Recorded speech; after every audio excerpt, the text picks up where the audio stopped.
बाक्सा जिल्ला सिमला पुलिस थानानि सिङाव थानाय लावखाथा गामिनिफ्राय दिलीप ब्रह्म मुंनि सासे बर' सुबुङा गोबां बोसोर सिगांनिफ्रायनो गुवाहाटी नोगोरमानि सांसारि सोहोरनि साखाथियाव थानाय दुरा कहरा मुंनि जायगायाव फैनानै 1 नं बाजै हटेल मुंनि हटेल होनानै फालांगि मावफैदोंमोन। बे फालांगि होनाया गोबां बोसोर जाबाय आरो गोबां रायजोजों अनसायजाबोदों। बे 1 नं बाजै हटेलाव सिगां समाव गोबां सुबुंफोरनि खनसे ओंखाम ओंख्रि जानो हानाय सुबिदा गैयामोन। नाथाय आथिखालाव खनसेनो बे हटेलाव 400 सुबुंफ्रा जामुं जानो हायो। बेजों लोगोसे आथिखालाव दिलीप ब्रह्म बिथाङा गोबां सुबुंफोरनि हान्थिनो हायि हरनि समाव जिरायनो लुबैनाय हर थानो हानाय खाबुखौबो खालामनानै होबाय। मख'नो गोनांदि आथिखालाव रायजोनि आलादा सुबिदा बादियै आथिखालाव बिथां दिलीप ब्रह्मआ 200 जन जानो हानाय फास्ट फुडनि रेस्टुरेन्ट खुलिनाय खोथाखौ खौरांगिरिनि गेजेरजों फोरमायदों। रायजोफोरनि मोजांनि थाखाय बिथाङा गोबाव समनिफ्रायनो रुम भारानि बुकिं, जामुं अर्डारनि थाखाय 7635809278 जानबुं नम्बराव सुलाद एबा खौरां दैथायहरनो हागोन होनना फोसावो। फैदो दानिया बिथां दिलीप ब्रह्मआ बडलेण्ड बुब्लिनि खौरांगिरिनि गेजेरजों मा फोरमायबावदों आबुङै मिथिना लादों। बाजै हटेल होननानै बुङोब्ला बेवहाय बर'नि आबुं खाजा जामुंफोरखौ स्पेसियेल होननानै बेवहाय जों बयबो मिथिखागौ। नंगौ, नैबे समाव आङो दंफैयो बडलेण्ड बुब्लिनि जानानै गुवाहाटीनि धरा कहरा होननाय बे जायगायाव। बे जायगायावनो जोंनि बाक्सानिफ्राय सासे सुबुङा बिजनेस मावफैदों आरो बे बिजनेसावनो 1 नं बाजै हटेल मुंनि बिथाङा हटेल बेखेवदों आरो बे हटेलनि गेजेरजोंनो बिथाङा नैबे समाव धुरा कहरा होननाय बे सांसारिनि खाथियाव थानाय धुरा कहरा होननाय बे जायगायावनो बिथाङा नैबे बिजनेसखौ मावदों। बे बिजनेस जाबाय बाजै हटेल बिथाङा लुफुंदों। बे समाव बिथाङा फोरमायनाय बायदिब्ला सिगाङाव जेरैबायदि ओंखाम ओंख्रि जानायजों लोगोसे बायदि बिथिंनि जामुं मोननाय जायोमोन बेखौ बिथाङा फोरमायदों आरो आथिखालाव बिथांनि नैबे हटेलाव जोङो नुनो मोननाय जादों मोनसे फास्टफुड। आथिखालाव बिथाङा फोरमायनाय बायदिब्ला बेवहाय फास्टफुड मोननाय जायो। फास्टफुड स्पेसियेल बेवहाय बिथाङा जामुं मोनो होननानै जोंसिम फोरमायदों। बे समाव केमेरामेन बिथांखौ नैबे 1 नं बाजै हटेलनि जि बेकग्राउन्ड बेखौ खोन्थानो थाखाय खावलायदों। बेनो जाबाय गुवाहाटी सांसारिनि साखाथियाव थानाय धुरा कहरा बे जायगायाव दङ। नोंथांमोना नांगौ बायदियै बेवहाय ओंखाम ओंख्रि जानायजों लोगोसे मोजां मोजां फास्टफुड नोंथांमोना बे हटेलाव मोनजागोन आरो बे हटेलाव 300निबो बारा सुबुंफोरानो फास्टफुड आरो ओंखाम ओंख्रि बायदिसिना जामुं जानायखौ नोंथां नुनो मोनगोन। बे समाव केमेरामेन बिथांजों लोगोसे आङो दङ नैबे धुरा कहरानि नैबे 1 नं बाजै हटेलाव आरो बिथांनिनो मालिकजों बिथांजों बे समाव सावरायगोन बा मोगा मोगि लागोन। स' गिबियावनो नोंथांखौ जोंनि बडलेण्ड बुब्लियाव बरायनाय जाबाय। बे समाव गिबियावनो आं नोंथांखौ खावलायगोन नोंथांनि आबुं सिनायथिखौ जोनोम थावनिखौ जोंनि बडलेण्ड बुब्लिनि गेजेरजों फोरमायनो थाखाय खावलायगोन। ओरैनो आंनिया मुङा अरिजिनेलि दिलीप ब्रह्म होनना बुङो जन्मआव, खिन्थु आं इयाव फैना दिप्ति ब्रह्म लादोंमोन। जा हक, नोंथांमोननि सेराव आं बेखौल' बुंनो लुगैयो गासै अखमबाखिनि खाथियाव, गतिके आं नैबे गोदान रेस्टुरेन्टखौ बानायनाय उद्देश्यआ फास्ट फुड जानानै जाहाथे मोजां मोनग्राफोरनि थाखाय बानायनाय जादों आरो लोगोसे थारमाने धरना जायोब्लाथाय जोंहा जागायाव ओंखाम जानायाव खोब उसुबिदा जायो। बेनि थाखायनो आं बेखौ बानायदेरनाय जाबाय आरो बे बानायनायाव फास्ट फुड बाहागो लाग्रा बिथांमोनजों लोगोसे थारमाने आङो 220टा केपासिटि बानायदों आरो जिरायनानै जानो हानाय सुबिदा, जाहाथे मानसिफोरा उसुबिदा मोना, जानानै मोजां मोननाय बेफोरबायदि। आरो फास्ट फुडआव आइटेम जों ओरैबायदि लादो जेरैहाय मथा मथि हस्रा हस्ति बेलेग दखानावबो जेरै 80टा आइटेम दं, जोंनियावबो बिदिनो 80टा आइटेम दं। जेरैहाय मा होनना बुङो, जेरै चिकेन पक'रा, बेनिफ्राय बिरियानि, चावमिन, थिग बिदिनो रुटि, परथा, दाउदै आमलेटनिफ्राय बिभिन्न आइटेम आरो बेफोरबायदि 80टा आइटेम जोंनियाव दं आरो जों बेखौ लादेरनाय जादों। आरो बेयाव जाय बिथांमोना जाग्रा आरो जों एक्सुवेलि आं बेखौ बुङो, आङो थारमाने बेलेगनि बायदि किसुमान बेखौ सिन्था खालामनानै बानायदों आरो जे जानला मेनला मेडिसिन होनाय बेसाद, जानला मेनला जा खाद्यफोरखौ जों जानला मोनला बाहायथावा बेफोरबायदिखौ बाहाया हला सिन्था खालामनानै गोथौहाय मोजां न'खरनि खेथियकनिफ्राय लाबोनानै बाहायनानै जोंनि मानसिफोरनो जाहोनायनि थाखाय आंहा मोनसे उद्देश्य दं आरो बे उद्देश्यखौ लानानै आं फास्ट फुडखौ खुलिनाय जादों आरोखि बेखायनो मोनथिना मोन्दों जे बेवहाय फास्ट फुडजों लोगोसे गुबुन गुबुन रोखोमनि जामुं जेरै ओंखाम बायदिसिना मोननाय जायो होननानै मिथिना मोन्दों बे समाव नोंथाङा मा बुंगोन बेजों लोगोसेथ' अनेक थायो जोंनिया ना बेदरा एभ्रिथिं थाखाबाय जेरै ना बेदरजों जोंहा लोगोआव थाखायो जेरैहाय अमा बेदर थाबाय आरो अनलाजों दाउबो थाबाय आरो हांसो बेदर थाबाय जोंहा आरो खुसिया थाबाय ना मागुर सिंगि हल ना रौ ना फिसानिफ्राय आदि जों बिभिन्न आइटेम होनाय जायो आरोखि बेबायदि सिस्टेम नोंथांनि नैबे गोदान रेस्टुरेन्ट बा फास्ट फुडनि थाखाय नोंथाङा जि गोदान रेस्टुरेन्ट खालामबाय बेजों लोगोसे नोंथांनि बे एरियायाव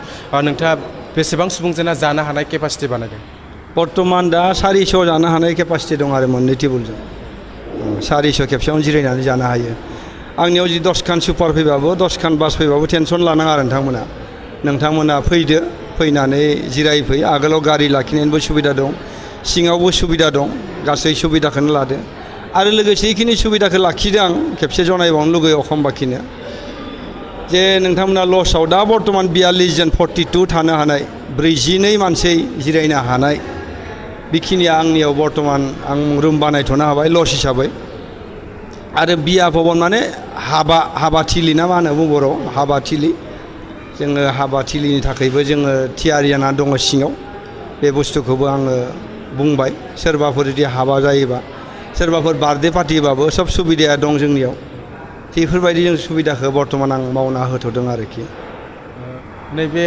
बिथिङाव लड्सनि बिथिङाव मा रोखोमै नोंथांमोना बे लड्सआव भाराखौ दोननाय जायो बा नोंथांमोननि बिबाङा हरसेयाव बेसेबां लानाय जायो दा बर्तमान बारा लायाखै आरो जेरैहाय फेमिलि फैबा सानै बेयाव जों अनलि 2000 लाथ'दो आरो सानैनि जायगायाव जों साब्रै थागोन बेयाव मानसिफोरा बे सुबिदाखौ लाना आं बानायनाय जादों आरो बेनिफ्राय जेरैहाय साब्रै थानाय दङ साब्रैयाव जों 4000 लायो दा बेलायाव बर्तमान आं 3000 लाथ'दो बेयाव 6 जन 8 जन थागोन होनबाबो आफसोस गैया आरो थाजायो जोंनो फैसाखौ बारा नाङा बे सिस्टेम आरो ओंखायनो एखमबाखिखौ बुंदो नोंथांमोना हेल्प खालामफै हय खालामफै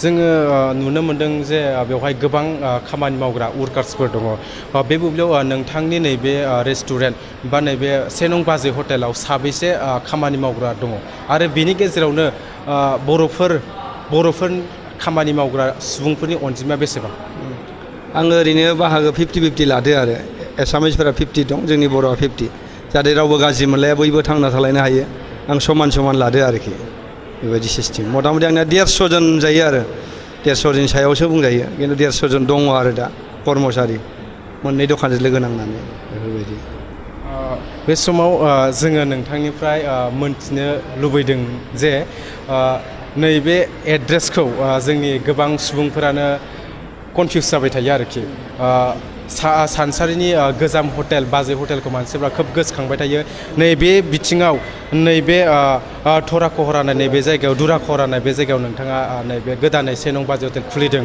बे बिथिङाव नैबे एड्रेसखौ लानानै बै एड्रेसखौ लानानै नोंथाङा मा फोरमायनो सानो रायजोनिसिम थारमाने बे जाबाय आंनि निजा हा जाहैबाय नालाय सानसारिया एक्सुवेलि आं भारा लानायमोन भारा लानासो दखान बानायनाय दाबो दंबाय दं बियो खिन्थु बेयाव आं दा निजायै लादो हा 1.5 बिघा आरो बेयाव प्रजेक्ट बानायदो बेखायनो आं नोंथांमोनखौ बुंदों एड्रेसा जाहैबाय जा सारियालिनिफ्राय टल गेट मोनो सारियालिनिफ्राय फैनानै टल गेट मोनो टल गेटखौ बारबानो लोगो 1 नं बाजै हटेलखौ आंनिखौ मोनो आरो जा सानसारिनिफ्राय फैना 5 किल'मिटार 5 मिनिट नांगौ आरो आर्मि केम्प मोखाङावनो बेयाव साक्ति सौग्रौ फैयो आरो बेखिनियानो स्पेसा जानाय लोंनायनि थाखाय नोंथाङा जोंनि रायजोनिसिम माबायदि रां बा माबायदि बिबाङाव नोंथांमोना जानाय जामुंफोरखौ होयो दामनि बेलायाव सोंदोंना दामनि बेलायाव बारा नङा आरो जेरैहाय जोङो ना बेदरखौ 200 लायो जेरै धर आपनार बयलारानो जा ना मोजां ना जा लकेल बेनिफ्राय पनिर जा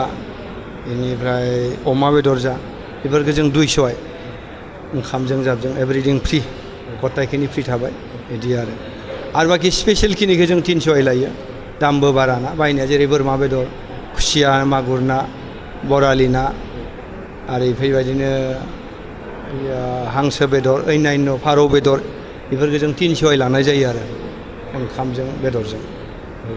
नैबे गुवाहाटियाव गोबां सुबुंफोरानो बायदि बायदि हाबाफारिनि थाखाय फैयो नुजाफैयो आरो बेवहाय माखासे हटेल नागिरनानै भुगिनांगौ जायो। नैबे बुब्लियाव दुलाराय रायजोबासिनि थाखाय नोंथाङा मा फोरमायहरनो सानो बा मा मेसेज होनो सानो? अखमबाखिया फै नोंथांमोना आं हानायमानि नोंथांमोनखौ जा होनो सेस्था खालामगोन। मोजाङैनो जा हरनायनि थाखाय थांखि लादो आङो प्लेनिं दङ आरो जागाखौ आं एभेलेबल बेखायनो बानायदो। उसुबिदा जानाय नङाखौ नुहुरो नोंथांमोनखौ आं आरो उसुबिदा खालामनो आं सेस्था खालामा। मोजाङै मोजां नोंथांमोनखौ जा हरनो हानायानो आंनि धोरोम। आं बेखौ लानानै बे इन्डास्ट्रिखौ बानायनाय जादों आरोखि। जानो हागौ माब्लाबा समाव रायजोआ नोंथांनियाव माबा मोनसेनि थाखाय माबा मोनसे बुकिं खालामखाहरनो हागौ जानांगौ, खालामहरगोन जानांगौ। बे बुब्लियाव नोंथाङा बेनि बिथिङाव फोरमायनो हागोन नामा बा नोंथाङा बे बुकिं बा अर्डारनि थाखाय नोंथांनि जानबुं नाम्बारखौ होनो हागोन नामा? बेस नोंथांमोना जुदि थर आं लसाव थागोन होननानै भाबियोबा थानो हायो। आङो नोंथांमोननो फन नाम्बारखौ बुंनि। नोंथांमोना फन नाम्बारखौ लिरना लाबानो जाबाय 7635809278।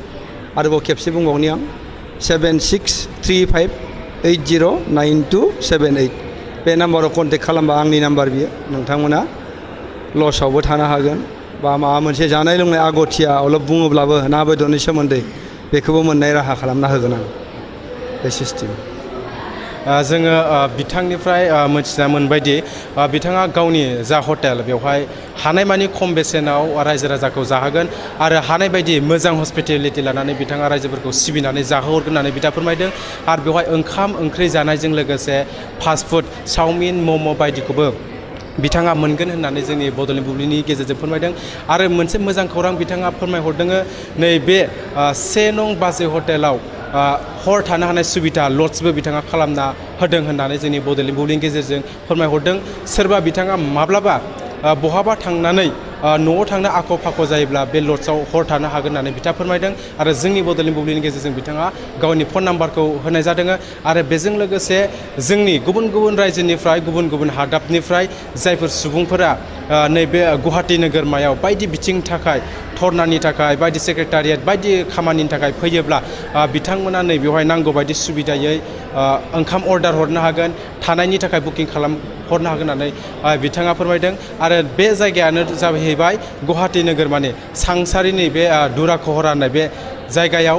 आरो नोंथाङा मोना होखानाय नम्बराव नैबे जायगायाव गोसोबायदि अर्डार खालामहरनो हागोन होननानै बिथाङा जोंनि बड'लेण्ड बुब्लिनि गेजेरजों फोरमायदों। सेरफांगुरियाव बाजाज बाइक लानो गोसो गुदुं सुबुंफोरनि थाखाय गाहाम खौरां। सेरफांगुरियाव थानाय पंका एन्टारप्राइज बाजाज श'रुमा फैगौ 25 सेप्तेम्बरनिफ्राय 29 सेप्तेम्बरसिम मेगा लन काम एक्सचेन्ज मेला खुंफुंगोन।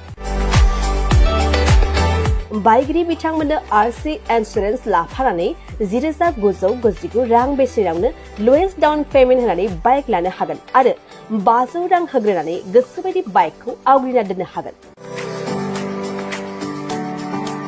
नोंथांमोना सेरफांगुरियाव थानाय पंका एन्टारप्राइज बाजाज श'रुमजों लोगोसे कसुगाव फेस्टिभ आउटलेट आरो सराइबिल फेस्टिभ आउटलेट ब्रान्च श'रुमावबो खुंफुंजानाय मेगा लन काम एक्सचेन्ज मेलायाव फैनानै नोंथांनि लुबैनाय बाजाजनि बाइकखौ लांफैनो हागोन।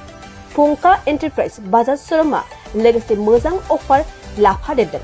5 लिटार पेट्रल फ्रि, गंनि हेलमेट फ्रि, केस होनानै बाइक बायगिरिफोरनो 2,000 रां केशबेक हरफिननाय जागोन आरो मेगा लन काम एक्सचेन्ज मेलायाव बाइक बायगिरिफोरनो 1 बोसोरनि थाखाय 2 खेब फ्रि वाशिं होनाय जागोन। आबुङै मिन्थिबावनो थाखाय 6003817191 9101547892 आरो 9101598021 जानबुं